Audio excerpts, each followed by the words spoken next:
Hey guys, Valentine's Day is in a couple days, and guess what? We are making today some wonderful little cheesecake bites for our little sweetheart dogs. We all know they're all special to us, and just like everybody else, we don't want to forget them on Valentine's Day.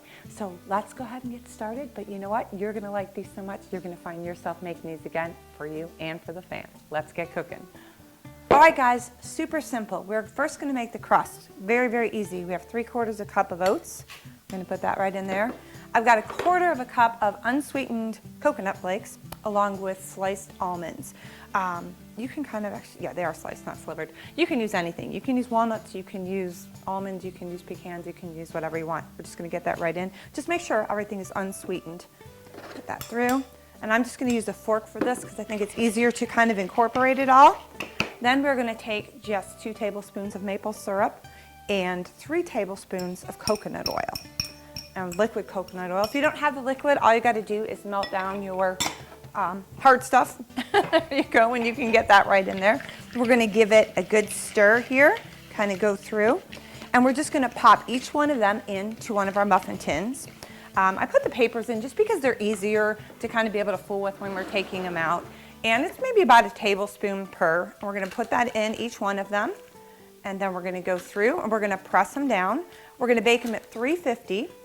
For maybe like 10 minutes or so. You want to really kind of make sure that you do watch because the unsweetened coconut will actually burn really quickly. So you kind of want to watch, be careful of your oven, make sure if you've got to rotate your pan a little bit that sometimes you're able to do that. But I always like to pre-bake the crust because it kind of sets better, especially because we're not going to be doing on our filling, we're going to be doing more of yogurt than we are to the ratio of cream cheese. So we want to make sure that it's going to be not coming leaking out of the bottom. So simply, like I said, put it in. You're going to press it down with your hands, just like that. Pop them in. You could use decorative papers. You can use just plain old stuff because you can either take them out of the papers or be able to serve them in. But you're going to be like shocked at how wonderful this is. There's no sugar in it, just the maple syrup and just in our filling. And that's as simple as that is. We're going to put that right here in the oven. We're going to let that go. But in the meantime, what we're going to do is we're going to whip up our batter. So let's get going on that.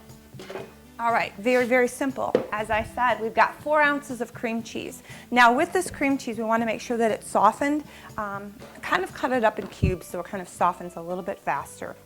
So what we're going to do is we're going to get that in. And I always like to beat my cream cheese first before I add anything else because I want to make sure that I don't have any lumps in it. So let me do that. All right, so now we are just going to add in our 1 cup of non-fat Greek yogurt. Very easy. Put that in there real quick. Put these down underneath. And I got stuff everywhere here this morning. All right, let's get that going. All right, now we have 1 egg.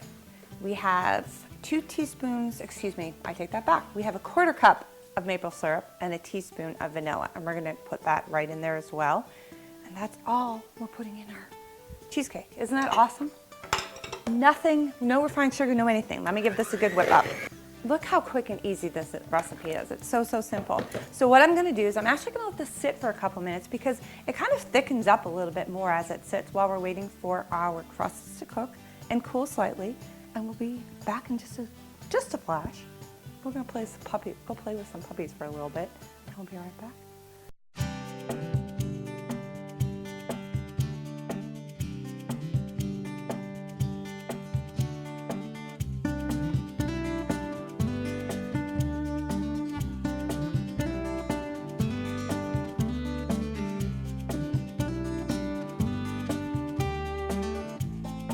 Hey guys, I am back and I'd like to introduce you to Scooby-Doo, right? Mr. Scooby-Doo is, I know, you're eyeing this stuff up we made for Valentine's. Mr. Scooby could also be your Valentine's. He's our last of our sheepadoodles and he's looking for his family, right? So let us see what you think. I guess you're gonna just go right for it. I think it's a hit. Right, Scoob? This stuff is great, honest to goodness. Good for them, good for us. And I think we have enough for everybody, so we're gonna go have a puppy cheesecake party. Do you think everybody will like it, Scoob? He's not coming up for air. I think he'll like it. Go make your puppy or your dog a Valentine's cheesecake today.